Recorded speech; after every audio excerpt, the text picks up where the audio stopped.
This is the Big O Show. This is the Big O Show. All right. Good morning, sir. How are you doing? All right. Yourself? Excellent. Come on, bro. Panthers and Heat. You can't even write this shit. None of us expected. What is going on? Yeah. Before that, do you remember that day? Were you there that day? I was not. I was curious as to how Daryl Gardner came up as a topic, but I don't know if I call him one of the 5 best athletes I've ever seen on defense. Certainly talents, just talents. Well, physically imposing, he was right up there. I mean, the guy, his muscles had muscles. And usually when you deal with offensive or defensive linemen, there's some looseness there. There's not necessarily all completely cut. This guy was absolutely cut at 6'6", 315, whatever he was. I mean, he was cut from head to toe. But like you said, you'd see flashes every once in a while where, man, this guy just toying with offensive linemen, but never really on a consistent basis. But to answer your question, no, I was not there for that incident. Okay, because I know you've been on the beat even longer than I have. So I know that, but it was just, wow, that day was like, and I've always wanted to ask OJ. I just sent him a text to see if I could get him on, because I've never followed up to ask him what the F happened when they took you inside that building, because it took 3 guys to corral him, to stop him from kicking and wanting to get after Daryl Gardner. And you've been around OJ. Like, he's that guy that, bro, once he's wired, he's done. You're not going to stop him. You know what I mean? He's like a Mexican boxer. You're going to have to hit him with the 2x4 in order to stop him. You know what I'm saying? That's how Mexican boxers are. If you're getting in a ring with a Mexican boxer, brother, you better be ready to go to the death or you're going to get killed. That's OJ. You know what I mean? And so 3 guys, bro, it took them to restrain him. They lifted him up off the ground and carried him out. And he was kicking and screaming. And he wanted to go after Daryl Gardner. And, man, God. Wow. No, OJ was a tough mofo as a player, but I'm not sure that's a fight he would want there, because Gardner was a large individual. Yeah, but that doesn't matter to OJ. I agree. You know what I mean? He's one of those dudes that he doesn't care. Even if he knows he's going to lose, you're still going to have to beat him. That's the way he sees it. You know what I'm saying? He's just a fearless dude, bro. And yeah, that was. By the way, those were the days when you could actually really cover practice. God, I really enjoyed covering practice with Jimmy, because you were literally on the field, right next to anything and everything that was going on. You could walk and access the entire fields. That was the best, dude. That was the best. That was fun. For the days. Yeah. That really different. Yeah. That made it like I enjoyed every moment. I didn't care at times, even when it was raining. I would have my umbrella and just walk out there and stand there, even in the rain, watching them practice or whatever, because you just had the great access to that whole thing. Plus, there's nothing like starting practice with an inside drill. It's just holy get the boys going right away. Right away. First thing in the morning, you stretch, and inside drill was the first thing that they did, brother. They got that shit going right away, man. Holy moly. Anyway, Panthers, that had to have been like the one that sucked the life out of them yesterday, right? To get that win in overtime and everything, 3-0. Come on. It sucked whatever life they had left, but this is a bad matchup, and I made the point to a couple of people. Bad matchup for them or for the Panthers? Toronto is the Panthers from last season. Very, very, very highly skilled. They finally broke through in the first round after so many years of not breaking through. Right. In 6 games, just like the Panthers last year. And then they get to the second one against a team that's just gritty, and their style, the Maple Leaf style. Also, they have too many finesse players. Mitchell Marner, who's a fabulous player, one of the top 3 passers in the league, but another one of the top 3 passers in the league is Jonathan Huberdeau, and both of those guys are similar. Their game is not necessarily built for the playoffs. So this is why I keep watching the Leafs, and I see the Panthers from last year. Okay, so yeah, that's why Tavares, Matthews, Nylander, and Marner combined for 146 goals and 205 assists. All 4 of them have no goals, and they have combined for 7 assists. Mm-hmm.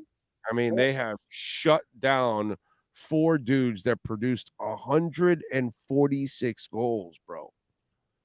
In fairness, wow, those guys had some chances last night, maybe in game 2. Bob's played fabulously, and then the Panthers are totally different than they were last year. It's completely different style. They're playing a playoff type of style, which they did during the regular season, which combined with all the injuries they had, all the personnel issues they had, made it like a really close call just to make the playoffs. But once they were in the playoffs, they were a lot better suited to be competitive than they were last year, even though they didn't have nearly as much talent. What do you think of the interesting dynamic, by the way, that Barkov does a lot of the gritty stuff, fighting, getting everything out of the corners and winning the face-offs and setting guys up and those kind of things. And then Bam kind of, gets the block shots, the assists, setting the picks, those kind of things. And then you've got your, Verhaeghes, your Bennett's, your Montours, your Duclairs, your one more Reinhardt. You have the guys that are like really complimenting you and scoring the goals next to your stud Tkachuk, obviously. Same thing as the Heat. Butler carries you, and then here's Strus and Vincent and Caleb Martin. The 3 scorers kind of doing what you would think Barkov or Bam would do, that you're used to your superstars being the scorers, yet they're kind of more the super complimentary guys. And then these other guys, Verhaeghe again yesterday. It's just amazing, dude, how these guys have done a really good job of kind of complementing each other the way they've separated the responsibilities in a way, the way it's broken down, in other words. Yeah, and here's the thing. It's 2 completely different sports, but the principle remains the same, that you need your best players to be your best players, and that's certainly applying with Jimmy Butler and with Matthew Tkachuk, and you need contributions from everybody else, regardless of what those might be. And the Heat are getting that, and the Panthers are getting that, and that's why both of them are knocking at the door of their conference final. Yeah. Who's the guy that you, out of that supportive group, who's the guy for you that's kind of the top guy out of that one? Is it Verhaeghe out of that group that Bennett too? You could probably Bennett, because he's a tone setter. That's the thing. And Reinhardt's been really, really, really good. And that third line, which was a non-factor early in the playoffs, has really become really, really effective with Luostarinen and Lundell. And those 2 guys, those 2 young guys, looked like they were overmatched early in that Boston series. And at some point it clicked. They put Reinhardt with those 2, and that line's been really effective. Now the Panthers have 3 really, really solid forward lines to go at teams with. Yeah. I mean, it's been really, really impressive. Now, let me ask you something. On the Dolphins side, what's going to happen here? Are we not going to see anything until June, until the cut? Is that what's going on right now? Because it's kind of stagnant right now, and you would think I was expecting an offensive lineman to be signed already now after the draft, but that hasn't happened. So why is it that nothing's happened right now? That's a good question. Well, number 1, they don't have a lot of cap space. That's one issue. Number 2, you are at a point in the offseason program where, I mean, there's installing going on, but if guys get signed before the start of training camp, there's no issue in terms of picking up the offense, especially if you're dealing with a veteran. So I don't know that there's a time crunch with it. That could be it. I mean, I'm sure there's negotiations going on. There's some talk. Players want to sign for as much as they can. Dolphins want to get them for as little as they can. So there's some back and forth. And then deadline spur actions? Some of those guys who are still out there on the market don't want to be without a team necessarily after training camp starts. So maybe you see some action going on, whether it be June 1st, whether it be July 1st. It's not unheard of for some of those guys to sign at that time of the year. Do you get a lot of Chris Greer hate? No, not really. No, actually, I don't. Generally speaking, there's a pocket of it. I'm not going to lie to you, but it's not overwhelming. And I think there's enough optimism with this team heading into 2023 that I think that's been put to the side. Once the season starts, if there's a loss or whatever, then you hear the bitching start with some of the complaints. But I wouldn't say it's there, but I wouldn't say it's prevalent. So is this the best QB they've had since Marino? Why don't we see how? Well, based on what he did last year and the fact that Pennington, who had the great 2008 year, also was very fragile. Yes, Tua is the best quarterback they've had since but it's a low bar. It's a very it's a very low bar. Yeah, and the dynamic can't be compared either. The numbers and everything else. I think he's a better QB than Pennington. We're asked to do different things. It's apples and oranges. But considering the fact that Tua is much younger than Chad Pennington was when he had that great year in 2008, but again, there's still questions that need to be answered. Okay, but it is the best QB since Marino. Is this your best? Yeah. Is this your best head coach / offensive mind since Shula?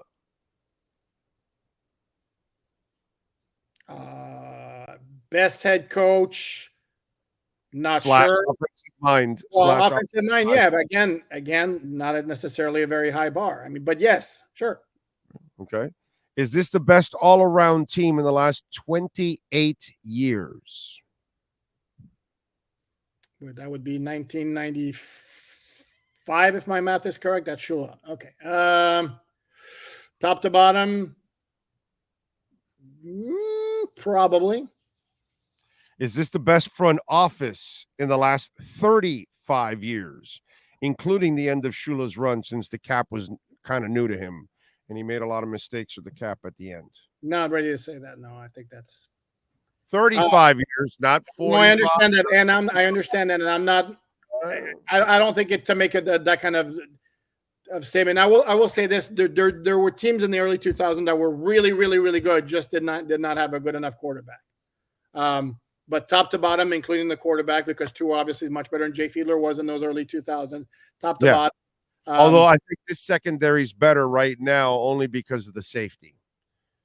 Because, we can almost make a wash on the corners, maybe a slight edge if you want to give Sam and Pat a slight edge. But on the safety side, oh, my God, Holland is Brock Marion. Way better than Brock Marion. You had Brock Marion and Brian Walker for 1 year. That was a great safety tandem. And I would say that secondary, until we see otherwise, was just as good. And if not, I'd probably put it slightly higher. Slightly above, or until Jimmy made Brian Walker play with a partially torn ACL, but that's a whole other story.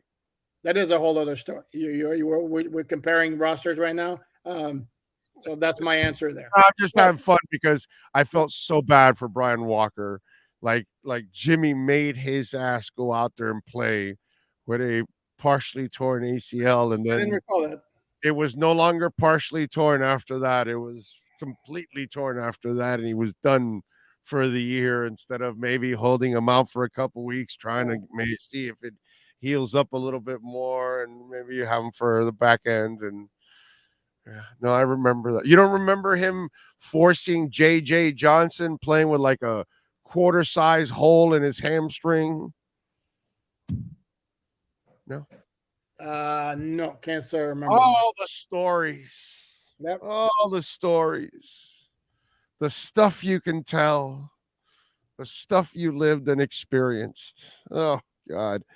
All right. So, are we expecting anything here, bro? It's kind of quiet here. And the schedule. We're expecting the schedule. What are you looking forward to here in this mini camp? Do we get to see anything? Because I don't even know if I should go. Do we get, or is this one of those where we just watch them stretch and then they kick us out? You asked me that last week, and I said based on recent history, that's what you get. That's what we're going to get: the stretching and individual drills. So we don't get to see shit, dude. That sucks. And yet, invariably, there will be some fans who will ask who's looking good and who's not. And the only thing you can tell, basically, from these, even if we were to watch the entire practice, the only the only thing you could tell is what's the guy look like physically, the way the guy moves. Certain guys you can tell by the way they move. That's got athlete written all over them. Certain guys they move kind of a little bit more. I don't say awkwardly because you don't get to the NFL if you move awkwardly, but not as fluidly. But that's all you can gauge in the off season. In this particular case, if we're reduced to stretching and position drills, Or I will say this: sometimes you can tell if running backs, for example, like I could tell very quickly. Jared Dokes, remember the 7th round pick from of course, Cincinnati. Every pass that he caught, he was fighting the ball. It was like so obvious from the start. And then we get into games and he drops a couple, and even if he makes a catch, it's never clean, it's never smooth.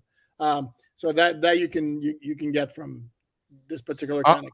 I'm brain farting now. Is there anybody, at least from an injury standpoint, that we would like to see back on the field that was injured last year? Is there anybody? Not for the rookie minicamp, there won't be because they came back from. Oh yeah, because it's rookies. That's right. It's not. There's no OTAs start in a few weeks, and at that point, I don't think you're going to see. I don't think you're going to see Brandon Jones. I don't think you're going to see Nick Needham. Guessing Agba probably should be out there.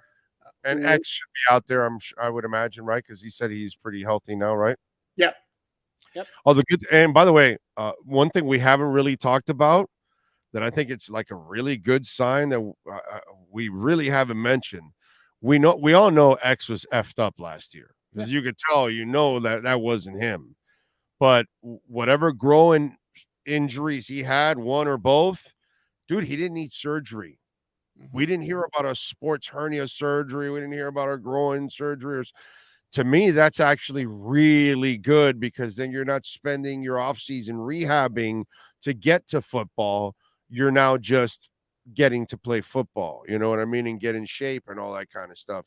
So I think that that's a huge thing that we don't talk about, that X didn't need surgery when we all know that whatever it was, that dude was not himself. No, he was not himself. He was not a Pro Bowl player, even though he made the Pro Bowl because he got there by name only. He'll be the first to tell you that. And I fully suspect that he'll bounce back when we talk about the rosters and all that. I think X of the 4 stud cornerbacks, if we were comparing to like the early 2000s with X, Jalen Ramsey, Sam Madison, and Patrick Surtain, I'm not so sure that when each of them is at their peak, that X is not the best of the 4. Because when X is on, man, he is so good. And this is not 3 chumps we're talking about because Surtain, Madison, and Jalen Ramsey are all outrageous. But I think sometimes we forget just how good X is when he's right physically. And I would suspect that would be hopefully the case. And if that is the case, I expect a big year from him. He does have sick athletic ability when he gets to display it. He does have some sick athletic ability. All right. Follow him on Twitter at Poupart NFL. Remember, the one thing that makes you a real Dolphins fan, it's not buying season tickets or a jersey or a hat. No. You have to bookmark alldolphins.com. That's where you'll get all your information, and you'll get Poop and Omar also going at it in their podcast too at the same time. So you get a little bit of that. What do you got going on so folks can check you out? Well, we're gonna look investigating this really interesting situation with the running back. Yeah, I have this habit of doing this. Sorry, the running back situation where are the Dolphins done exploring? Will they possibly look at Dalvin Cook? The Cook thing again. Okay. It may be tiring, but it's have they released him yet? I'm just waiting because they're not trading for him. They're not trading for him. I can't imagine. I have a hard time believing that the Vikings would just dump him, but stranger things have happened. And I have something going on that I will publish today about. Did they draft a running back finally? I do. Good question. I didn't follow on because if they didn't draft one, then they would need someone to back up Madison if they're just going to cut him out. So if they're not going to cut him out, then they'll probably use him for one more year. and then. Well, the issue with them isn't that. The issue with them is they don't want to pay him his big salary, and if they decide that they can't live with the idea of paying him his salary, they'll go with a cheaper alternative and live with the consequences. Anyway, we have that going on, and I got a look at Vic Fangio and his history against Aaron Rodgers and Josh Allen. Okay. All right. Good stuff. Follow him on Twitter at Poupart NFL. We'll catch up later on in the week, my friend. Appreciate you as always. Sounds good. Go Panthers. Yes, sir. Yes, sir. Go Panthers. EJD Construction. Call my guy Eric, man. I'm telling you, you need some construction, Dade or Broward County, not Palm Beach and not Monroe County, just Dade or Broward County. 305-433-4843. Whatever it is you need, you call EJD Construction. Full construction, man. I'm talking about custom home construction, major home remodeling, fully insured, 2 million liability, 1 million workers comp, so you never have to worry. Anyone that steps on your property and gets injured while they're working, you will not get sued. And by the way, folks, if you don't hire EJD Construction and you happen to hire somebody else, please make sure they're insured. All right, this is just a friend to another friend out there. Okay. And by the way, this goes for anybody in anywhere, in any market, any town. If you're going to ask somebody to come work at your home, please make sure they're insured. Okay. Because then they can sue you if those people get injured, and all those workers, they know the laws better than you do. Okay. So do not allow anybody to come on your property and work if they are not fully insured. You allow them to go work on your property, you are done. And if they're not insured, somebody gets injured, you're going to be part of a lawsuit, and you don't need that. All right. So call EJD Construction 305-433-4843.